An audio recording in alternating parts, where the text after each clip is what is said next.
Imos volver a elevar o limiar o límite máximo de renda, ata 4 veces o IPREN. Isto como se traduce na práctica? En que, por exemplo, unha parella que teña un fillo e que ata agora tiña un límite de 2.250 euros brutos mensuais en 14 pagas e a partir de non podía acceder á vivenda, agora se eleva ese límite ata o 3.500 euros para que poidan acceder máis persoas á vivenda. E se falamos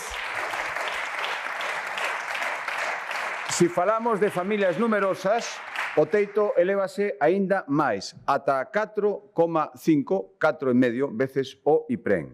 A segunda decisión, reservar o 30% das vivendas públicas en venda para persoas de entre 36 e 45 anos, porque temos detectados que son os que máis dificultades están tendo para acceder a ese tipo de vivenda.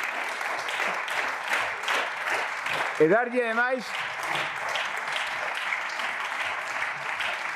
ademais unha especial preferencia ás familias que sexan pais de nenos pequenos. Son os que máis dificultades teñen para a mobilidade xeográfica e, polo tanto, son os que hai que facilitarlles máis acceder a unha vivenda no sitio onde estén residindo. A partir do ano que ven, bonificaremos o 100% do imposto de actos xurídicos documentados para as vivendas protegidas. Este é un tributo que paga o promotor e o comprador, o promotor mentre está construindo e o comprador cando adquire a vivenda.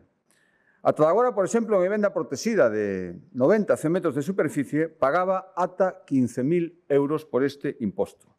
Agora pasarán a pagar cero. Para que? Para favorecer a colaboración público-privada e para que se construya máis vivenda protegida.